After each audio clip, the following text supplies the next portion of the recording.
oral communication in context with a tutor tandem, Nova Dolor B. Pelayo from SDO Bago City and Alvin R. Lim from SDO Pampanga. 21st century literature from the Philippines and the world with a tutor tandem, Florence De Vera from SDO Angeles City and Jocelyn C. from SDO Quezon City. Creative writing with a tutor tandem, Kit A. Nadado from SDO Tarlac Province and Jericel E. Corpuz from SDO Isabela. And reading and writing skills with a tutor tandem, Jason A. Lechido, SDO Tagum, and Zen Margendive, SDO Agusan del Sur.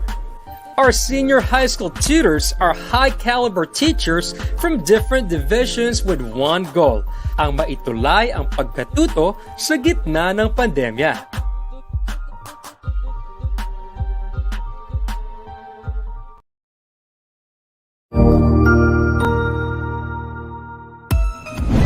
Mabuhay! Good day to all! I am your tutor Madge. Welcome to ETUlay, a free online tutorial, an initiative of the Department of Education, Information and Communications Technology Service, Educational Technology Unit, ICTS EdTech. This program is aimed at helping and assisting learners from kindergarten, senior high school, ALS, Alive, and SPED learners. Aside from answering the modules, the ETUlay is offering programs which you will surely look forward to. Together with our parents and teachers, the ETUlay will bridge the gaps where difficulty and ease meet in learning new knowledge and skills.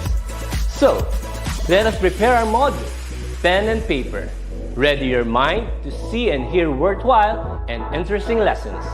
Let us now study and learn, together with our volunteer online tutors. Tara na!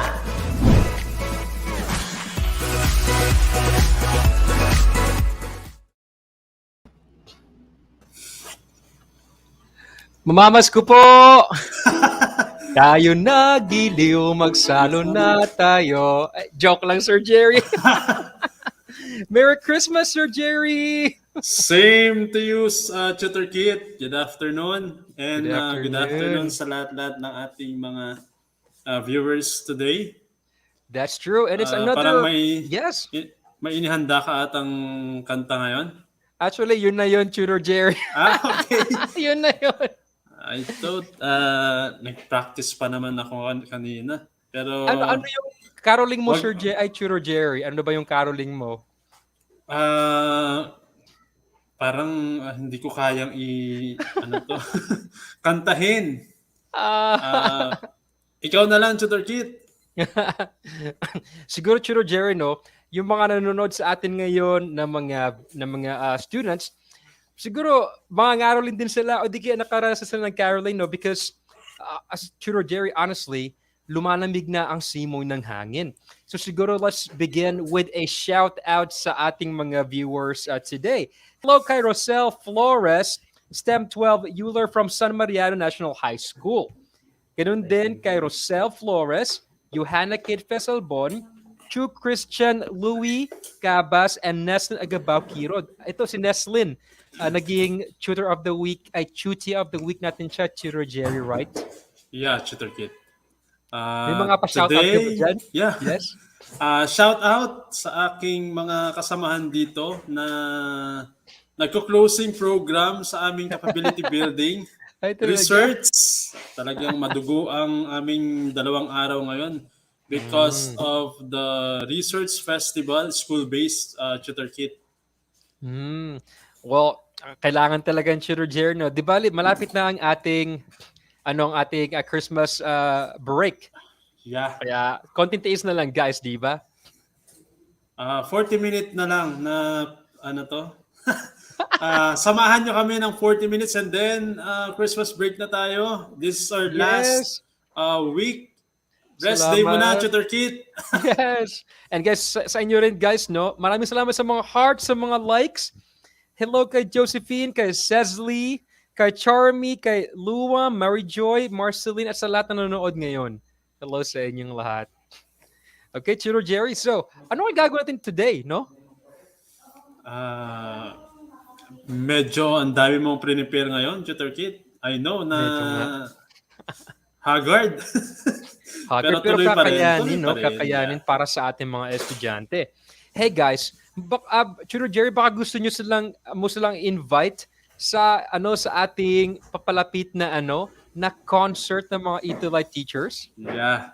So we're inviting everyone, of course, for an hour of celebration of ETUlay talents. It's entitled Himig ng Pasko. Itulay natin ito. Year-end cantata virtual concert, which will be happening on December 22, 2021 at exactly 4 o'clock p.m. At syempre mapapanood nyo doon ang nag-iisang superstar ng ETUlay, group of singers, Tutor Kit na Dado, di ba? Wala ako doon, sir! Wala ba?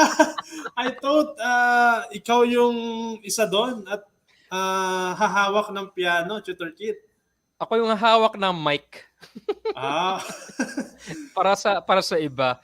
So guys, okay. Watch out for this event, no? Makikita ninyo yung mga favorite ETUlay tutors at ang kanilang mga talent, syempre. Who knows? Baka andun kami ni Tutor Jerry. This is via Tutor Kit, DepEd Edtech Unit ba? DepEd Edtech Unit din. Okay. Dito rin sa same platform that we have here right now, that we are using right now. Yeah, exciting yan, Tutor Kit. Okay. You know, guys, since it's our last session for the year and for December, we would like to spice up this week's challenge of the week. Our challenge of the week this week is a Christmas message. Oh, now a Christmas message. So here's your challenge.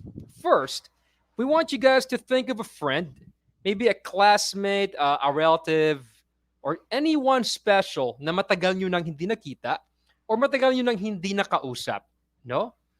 Then, write a short message, a heartfelt message about Christmas, maybe about like gratitude tungkol sa taong yun.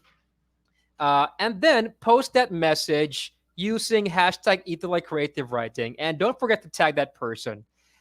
The best four na na mapipili namin next week makatanggap ng Christmas gift from Tutor Jerry and I. Yeah. And that is amounting to 100 ba, Tutor Kit? 100 per ba? head? 100 ba, Tutor Jerry? We'll see. Yes, sure. Okay lang, yeah. We'll see. Yes.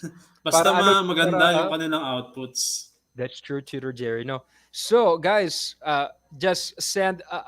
Remember to post your heartfelt message using hashtag ETUlay Creative Writing. Game? Yeah, baka ma-feature kayo sa KMJS. Totoo nga, Tutor Jerry, no? Yes. Who knows? Who knows? Ayan. So, again, Tutor Kit, after going through this module, our senior high school learners will be able to differentiate staging modalities ba? Parang hindi ito, Tutor Kit. Well, parang part siya, no, ng last week na lesson natin. But this one, yes, we will go more in depth sa pag-envisioning, no? Ng ating, deeper. Parang deepening, pa. Tutor Kit. Deepening pa. Okay. So, before we head on to our lesson, may tanong ako, Tutor Jerry, sa ating mga manonood ngayon, no? And I want you to answer this as well. So, Tutor Jerry, what is your favorite part of Christmas? No? Ako muna ang mauuna. Yeah, sige. Ako muna. Sige, Sorry, Tutor Jerry. Sige. Pinakagusto kong part ng Christmas is yung Noche Buena. Kasi we eat together as a family and they will celebrate Christmas as a family. And I really feel the love. What about you, Tutor Jerry? Part of Christmas, Simbang Gabi. Simbang Gabi. Yeah, it's happening soon. Anong araw ba yon? It's 14 today ata, Tutor Kit. And yes. Parang 16 yon ng madaling araw. So malapit na pala. Yes. What about you guys? Ano yung favorite part ng Christmas para sa inyo? Can you type down your answers in the comment section, please? We want to Ayan, know, sige. no? We want to know what your favorite Christmas part also, and then we'll be able to read also your answers, your True. experiences, and so please type your answers or your experiences on the comment section. Yeah, exchange gifts according to Neslin. But then, parang it's impossible na magkaroon ng exchange gift today sa school.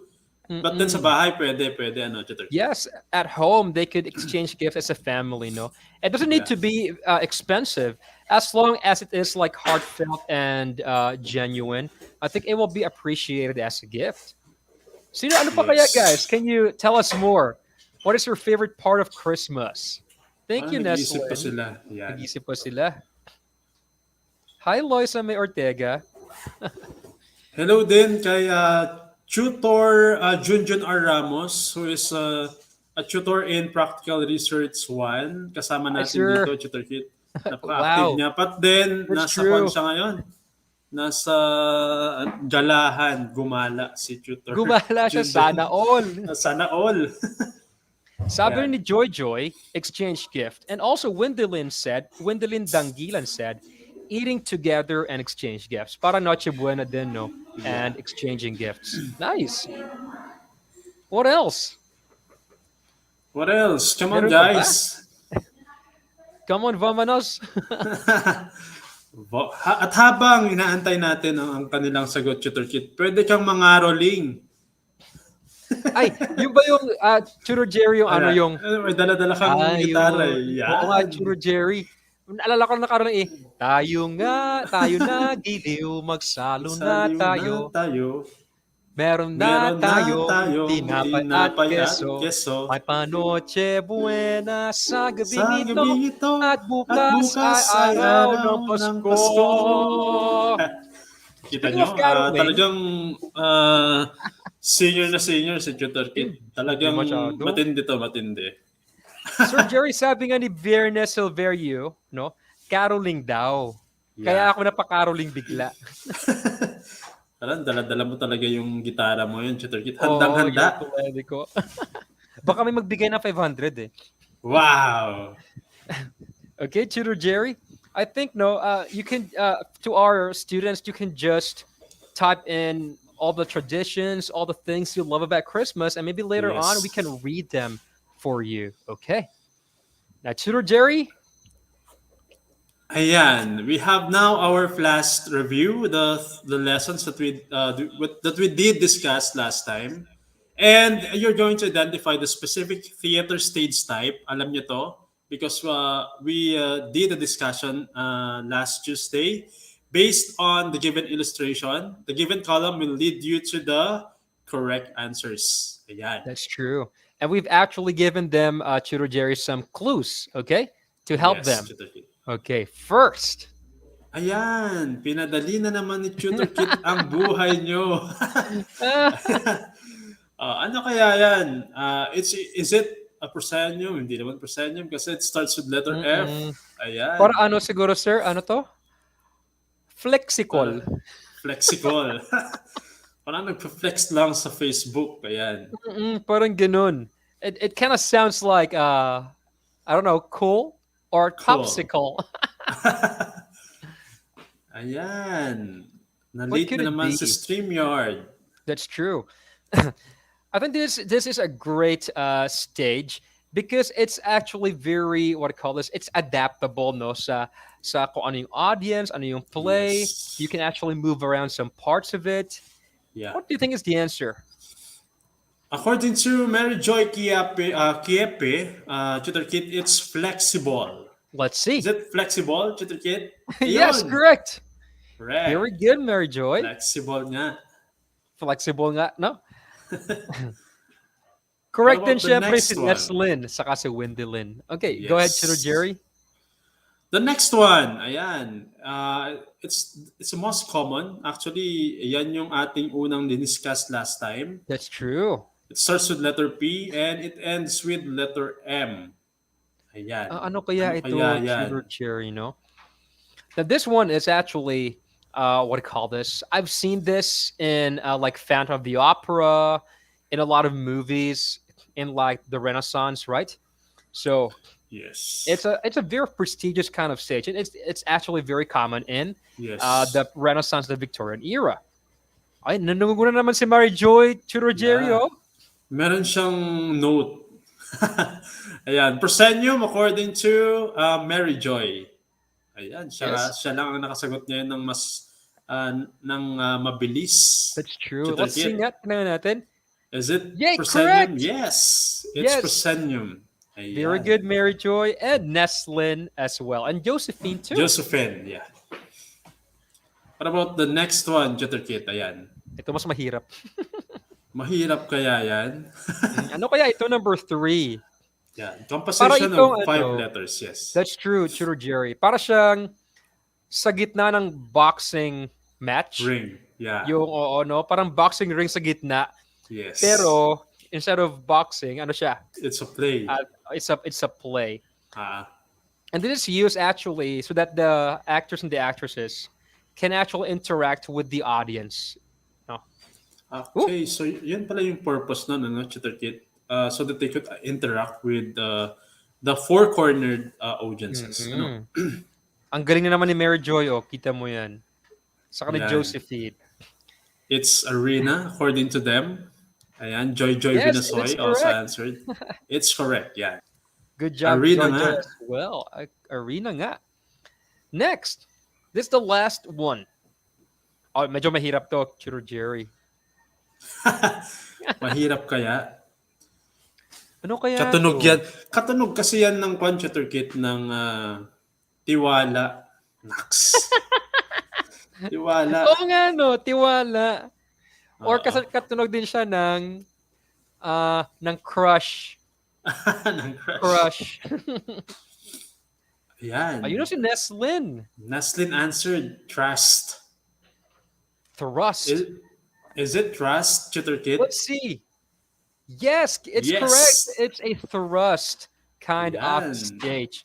Alam mo kung bakit siya tinawag na thrust, Tutor Jerry? Kasi pwede siya matulak. Pwede siyang Okay. adjust din. No? Parang ang dami kong natututunan talaga sa'yo. You are an expert in the field of one-act play. You're a Ay, one-act hindi play naman, Tutor lover. Jerry. It's just like you're just thrusting me. Yes, of course, Tutor Kit. Kaya Ay, walang nako. kaba. Wala akong kakakaba-kaba kapag kasama kita, ikakolab kita, Tutor Kit. Next naman, Ayan. Tutor Jerry. Congratulations, everyone! Congratulations, guys. And thank you talaga sa inyong mga sagot, everyone. You guys are such great students. Okay. So, Tutor Jerry, I think it's now time for us to go to our lesson. Now, Yes. before we go on to the steps of how to write a one-act play, medyo we have to clarify some of the things that are very confusing in the world of theater, of drama. So this is the question for you guys, okay? If you know the answer, please type down your answers in the comment section. The question is, how is drama different from a play? Ano yung pinagkaiba ng drama sa play? What do you guys Yes. think? Ayan. If student kasi, Tutor Kit, if this will be thrown to them directly in a formal class, malamang ang isipin nila, it's almost the same pag drama That's and play. true. But then, ano kaya yung differences nila? True. Maganda talaga matutunan to, Churo Jerry, no? So that they can like distinguish what's in drama and what's in play. Yes. Yun ba kapag, for example, umiiyak yung tao, drama mo, yun na ba yung drama? Drama na kaya yon? Drama na kaya yun? Ano kaya? Guys, can you tell us Ayan. what you think, please? Sige. You key in your answers in the comment section. Kunwari, nagmamadali tayo because it's already Oo nga. 4:56. Talaga, Churo Jerry? Yes, Tutor Kit. That's so crazy. Ayan. Well, anyways, should we just reveal the answer, Tutor Jerry? Nahiya ata yung mga students Nahiya natin. sila, Tutor Kit. Okay. Good, Tutor Jerry. What is a drama, by the way, Tutor Jerry? Drama is a written literature which is either prose or versed, and it's usually in a dialogue form for performance. It comes from the Greek word dran, which means to do. Okay? Mhm. So drama, you have to do a performance. Ayon, That's true, Tutor Kit. Tutor Jerry. And specifically, this is like the genre, no? This is the genre. And sometimes it's just read, no? Sinusulat, nakasulat lang siya, binabasa lang siya.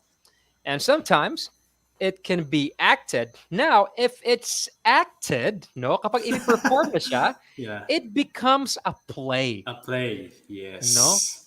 So, oh, Yun pala yun. Tutor Jerry, may sinabi si Wendelin. Uh, sabi niya Ang dito, haba. oh, the primary difference between play and drama is that play is a dramatic performance on stage, whereas drama is a literary composition. So, tama siya, Tutor Jerry, no? So, drama Yes. siya kapag nakasulat pa lang. But once it will be it's performed, then it It's becomes already a play. play. Ayan. Ayun. Ayun. So, meron So, na silang clear view on the differences. Yun pala yun, Tutor Kit. yun pala yun. So, Wendelin, that's very good. Thank you so much. Thank you. Okay. So, Tutor Jerry, pwede mo ba silang i-review konti tungkol sa kung ano ba yung one-act plays? Okay, Tutor Kit. So, one act play, isa-isahin natin, it's a short piece of drama that consists of only one act. Actually, na-discuss na natin to last time. But That's then, true. for a review, it has only 2 to 3 characters. And then a one-act play is a separate literary form by itself with a running time between 30 to 45 minutes. Ayun, Tutor Kit. Yes. That's correct. And actually, kapag, if you are just a beginning playwright, kapag nag-upisa ka pa na gumawa ng drama mo, maganda pag-practice nitong one-act play. That is why in the senior high school, it is encouraged to do a one-act play as as one of your practicum in creative Yes. writing. Yeah. It's actually a lot easier to write because the set is limited, no, the characters are limited, and then the running time is limited. And actually, it could go below like 30 to 45 minutes. It's still okay. Yun yung kanilang feature. Yun yung feature po ng ating one-act play. And siguro mas exciting to, Tutor Kit, if meron na tayong face-to-face because napakahirap gawin nito virtually. Oo. Mahirap mag-record. Just imagine, Tutor Jerry, no, kung mag-one act play ka sa Zoom, via Zoom. Ang hirap, ang hirap. That would Parang be- that yung would be- ano to, yung ating wellness in the morning, talagang That's true. bigay na bigay sila in the morning, Tutor Kit. Yes, I would love to have that kind of energy too. Right? Gawin natin Thank you sa minsan. mga likes. Talaga, Tutor Jerry. Yeah. Okay. Pagpasok ng January. Pagpasok ng January, we will see. Yeah. We'll see. We'll see talaga. Now, guys, when it comes to one act plays, you need to also remember that it also consists of a lot of elements that is present in a short story or in a kind of narrative. It has a setting, it has characters, it has like some kind of property, it has the stage as its main venue, it has a conflict, which is very important, it has a point of view, theme, and more. And just like a story, it has a plot structure that contains a beginning, a middle, and an end. So parang once na napanood ng inyong audience ang one-act play, they would feel a sense of accomplishment. Yung parang nakapanood sila ng kumpletong story. Yes. Hindi sila mabibitin kasi Walang wala ka pa mga namang episodes. sequel. Oh, Yes. sequel. Tama. Yes. Hindi sila nabibitin, Tutor Kit? Totoo, Tutor Jerry. Tutor Ayan. Jerry? Aside from those, a one-act play also is a short and requires no elaborate setting and costumes. It is the best training ground for the new aspirants through dramatic fame. Ayan. Yes. So, a good foundation ang one-act play. If you're planning to be on the bigger stages, Just like sa mga kung ano talaga, national plays, True. international plays, yes.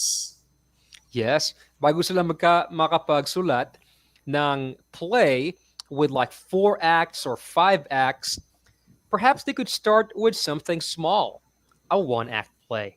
And that's a very good Yes. foundation for any aspiring playwright. Okay. Ayan.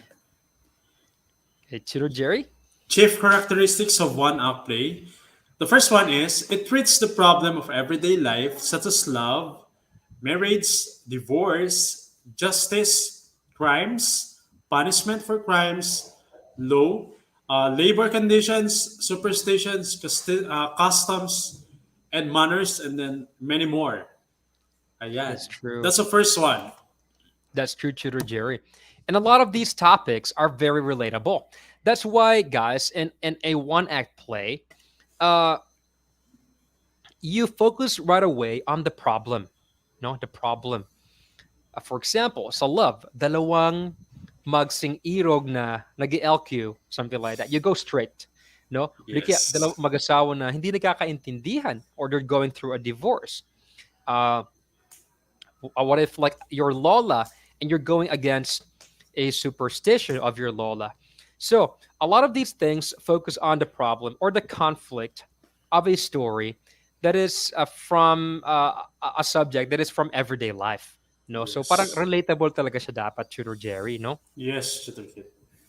Kwan siya, parang realia. Mm-mm. Okay. So siguro, if you wanted to write a 1 act play, pwede silang maghugot ng inspiration sa kanilang mga sariling karanasan o di kaya sa mga Yes. nakikita nila sa paligid, di ba? Yes, certificate. Personal experiences kasi mas maganda, mas makaka-relate yung audience. Just not like yung mga gawa-gawa lang, hindi sila No. masyadong hindi relatable. Oo. Walang relevance 'yan. Kaya kung galing ka sa breakup ngayon, gawin mo ng 1 act play yan. I-expose mo yung iyong sarili. Total, kasama yung exposition doon sa part ng one act play. Tutor Jerry, kawawa naman Patay yung ano tayo dyan. natin. Hello pala kay Lyra, Trisha Vidad, Vicky Asieto Buraga, kay Michelle Alvarez Serrano ng Alibadabad National High School. Hello sa inyong lahat. Ayan. What's next, Tutor Kit? Ayun na nga, yung exposition. Lumabas. Lumabas nga yung exposition, Tutor Jerry. Yes, Tutor Kit. So, if you're planning to write a 1 act play, guys, you kind of have to kind of picture it as like a pyramid or like a triangle.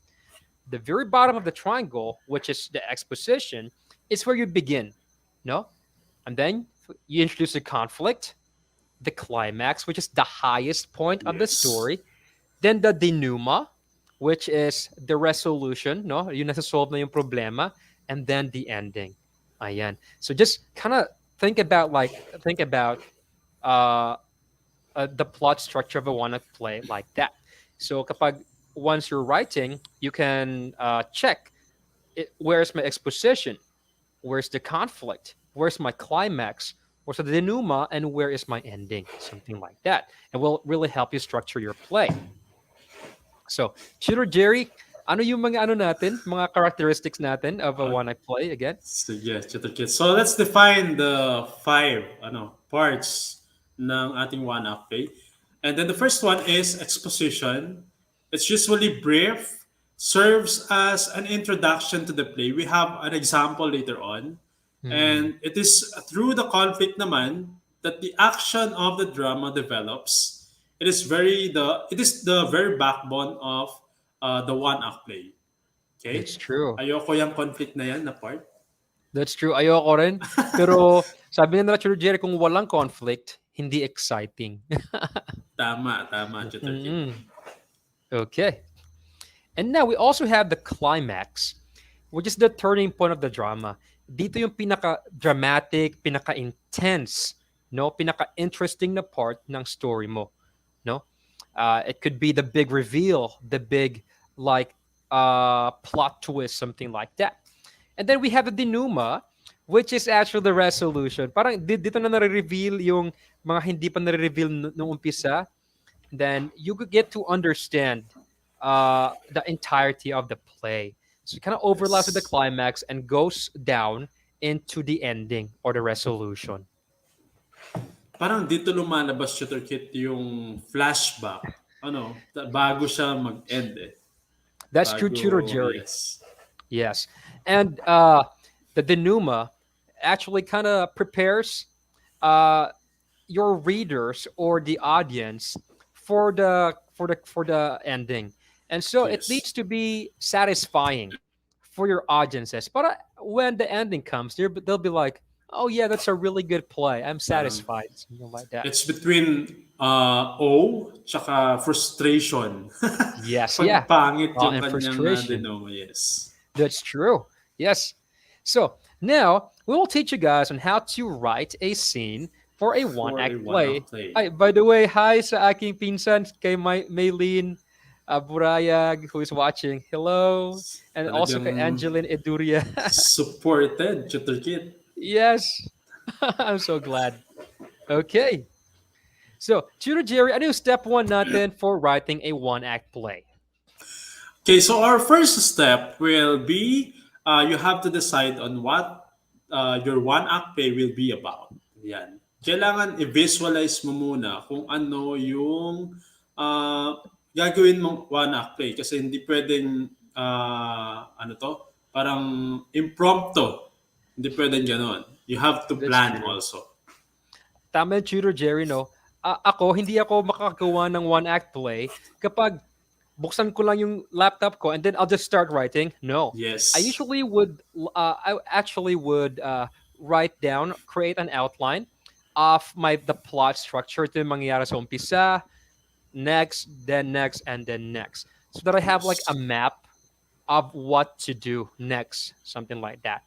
It really pays off if you have like what I call this a plan. This is what I'm going to do. This is what my one act play will be about. And it kind Yes. of works like that. Meron siyang sequence. That's true, Tutor Jerry. Number two. Number two, create a profile for your characters. Ayan. Isipin mo rin yung mga characters mo. Is it, you have to base according to the trait kung paano sila mag-evolve doon sa one-act play. Okay? That's So, it's true. either protagonist, antagonist, siguro, Chito Kid? That's true, Tutor Jerry, no? It really pays off to get to know them. Kilalanin mo talaga sila. Paano sila magsalita, ano yung mga hilig nila, ano yung gusto nilang gawin, ano yung gusto nilang ma-accomplish, ano yung ayaw nila. Para sila totoong tao talaga. Mas Yes. makaka-relate kasi yung mga audience kapag yung characters mo, they feel real life. Yes, kasi it's based on personal experiences, real life experiences naman Tutor Kit. Kaya makaka-relate talaga yung audience if gagawa ka ng play na talagang may katotohanan. That's true. Kaya kilalanin po natin ang inyong mga characters. Make a profile for them and stick to that profile. Next, Tutor Jerry. Describe the setting. Nandyan na yung background ni Tutor Kit. Ayan nag-effort si Tutor Kit dyan. Ayan, describe the setting. Although, hindi siya kasali ata sa ating stage, Tutor Kit? Yung Oo. setting or kasali? Kasali siya actually, Tutor Jerry. Hindi pa ako nakapanood kasi ng play eh. Ay talaga, Tutor Jerry. Yes. It's fine. Pero kapag, for example, if you're writing a scene, dapat merong description kung ano yung parang setup ng stage. So that parang kapag binabasa lang siya, na-imagine. And then kapag gagawin naman siyang play, then maybe the stage designer can come up with the setting for you. Okay. Para siyang sitcom pag sa setting or hindi naman Tutor Kit? Parang pwede rin actually. Pwede So rin as ganun. long as na ito yung stage setup natin yung parang staging modalities natin ay. Ayan. Next. Next. 4. Exposition. Yan. Ito na yung Exposed. simula. Ito na yung simula Yan yung ng simula. play. So, dito Ayan. kasi, Churo Jerry, no, in-introduce natin yung mga ano. Sino ba introduce natin dyan, Churo Jerry? Ayun, no, yung nakaganon, Chitter Exposition. Kit. Na ganon. Yung Yung mga ganon. characters, ayan. Yes, oo. Tapos, dito sila nagpapakilala, dito natin sila nakikilala on how ano yung gusto nila, anong klaseng tao sila, something like that. So, Yes. just like a short story, no, the exposition is where we get to know our characters, the setting, the time, the era, something like that. Next is Number 5, present the conflict. Siyempre, Chitter Kit, nandun na tayo doon sa discussion kanina. Right after the exposition, you have to follow it with the conflict na. Yan. Kasi short lang yung time natin. You have to make it sequential na and then hindi siya pwedeng maraming paligoy-ligoy. At matatagalan yung ating one-up that's play. true. So dapat i-introduce talaga agad yung conflict, yung problema, no? Kunwari nagkakalabuan silang dalawa itong characters natin na magjowa. Parang yung nasa Nagkakalabuan sila. background lang, Chitter Kit. Parang yung nasa background. Nagkakalabuan. Medyo may social distancing. Oo nga, Chiro Ayan. Jerry. Ang galing mo Okay. talagang mag-visualize ng ano? Joke lang. Akma-akma. Kasi ano eh, ano to, true to life, joke lang. Okay. Next, this is my favorite part. Present the climax. Ayan. It's the most interesting part, I think. Chitter Kit, itong climax. That's true. And then guys, when you write about the climax, try to try to build from the conflict. Pwede yung gawing palalain, give your characters pressure hanggat sa sumabog na yung ano nila, yung pasensya daw, nag-away sila, or they do something na baka drastic. The climax should be the most intense part of your play. Yan. Turning point. Ang inyong clue dyan, turning point. That's true. Ayan. 7, present the resolution. We have to present na the resolution, Tutor Kit, kasi it's 5:14. Para hindi natin mababasa ang ating example. Yeah. Present the resolution. And that's Yes. number 7. That's number 7. At dapat, once again, just like we've said before, when you end your one-act play, make sure that it will be satisfying for your audiences and for your readers. So make sure that the conflict is resolved, or sometimes it's not resolved, but something is learned or changed in terms of like character development or how the story progressed. Okay. Ayan. So right now, guys, we will be reading just a portion, Tutor Jerry, kasi wala tayong time. Yeah. A portion talaga, Tutor Kit. It's 5:15 eh. Ayan. Yes. Of a one-act play by Wilfredo Maria Guerrero called Call Me Flory. Okay. So what is the setting? The setting the story took place in San Lorenzo Village. And it's supposed to be a very high-end village, no? Okay. Chiro Jerry, sino yung mga characters natin sa Call Me The Flory? characters are the following. Florencia Aragon de Caracoles, also known as Flory. She was known as Enchang when she was still poor. Yeah. Yes. So mayaman na siya ngayon. Before, she was really poor.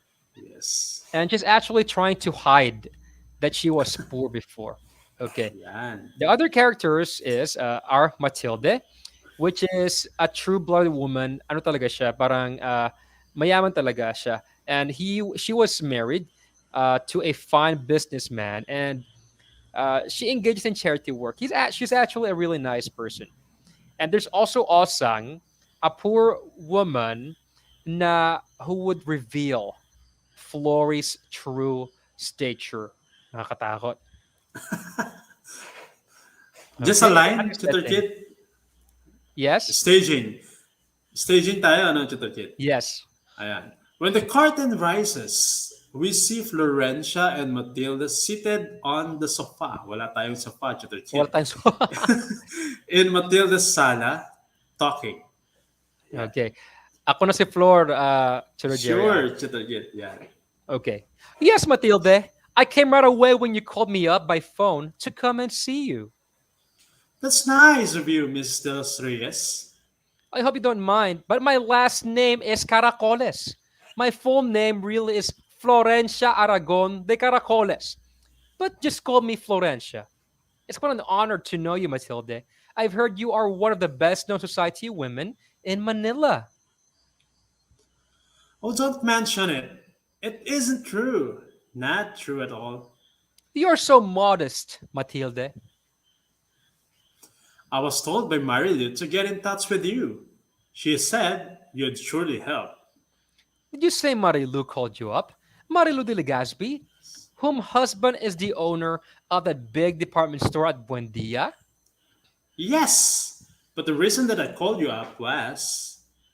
Oh well, my husband bought the Legazpi's rice fields in Pangasinan. That cost 100,000 pesos, but it was worth it. The end. The end talaga. Naging director na si Tutor Kit. Talagang we need to end. That's true, Tutor Jerry. And we actually don't have time to do the checkpoint anymore, Tutor Jerry. But then don't you worry, dear senior high school learners, kasi if a flash review natin yan during our next session by January. That's Ayan. true. And one more time, guys, we would like you to do the challenge, this Christmas message challenge. If you have someone na matagal yung hindi nakausap o nakita, send them a message. Post your message using the hashtag ETUlay Creative Writing, and you make sure to tag that person who is special to you. And if we pick you, you'll get a Christmas gift from Tutor Jerry and I. Yes. Okay? Secret muna kung magkano yung amount. Secret muna. Okay. Para challenging. Yes. Tutor Jerry, can you read to us our Christmas quote? Yan. Christmas quote. We wanted, as much as possible, we wanted to end this session with a Christmas quote from Ruth Carter Stapleton, which was this way: Christmas is most truly Christmas when we celebrate it by giving the light of love to those who need it most. Ayan. So yung mga nangangailangan, kailangan nating tulungan. That's true. Ayan, Tutor Kit. Yes, and hopefully it will start with your family members. Okay? Maybe it's time also to forgive or to talk to the person you haven't talked to for a long time. Yes. No, that's also giving the light of love. Yeah. And of course, guys, ito si Tutor Jerry na pogi. And hopefully, you will join us again next year na. Yes, next year na. Makakapagpahinga na si Tutor Kit sa dami ng kanyang trabaho. Ay nako, ikaw rin Tutor Jerry. Okay. All right, guys. Thank you, Tutor Kit. Salamat sa ating mga senior high school learners na nakapag-participate today, and hope to see you again by January with Tutor Kit. Yes. Hahandugan namin kayo ng pasabog sa January, Tutor Kit. Oo, 3 more sessions na lang, Tutor Jerry. Patapos na ang ating creative writing. Ayan. That's true. But then, hindi tayo BBTU. Sa ating ETUlay. Okay. Thank you, Tutor Kit. Thank you so much, Tutor Jerry. Merry Christmas to everyone. Yes, and Merry Christmas to Tutor Jerry. Same to you, Tutor Kit.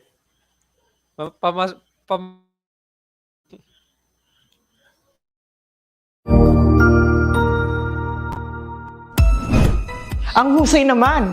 Natapos mo ang iyong tutorial session kasama ang iyong mahusay na ETUlay tutor. May bago ka bang natutuhan? I-share na yan gamit ang hashtag ETUlay Level Up.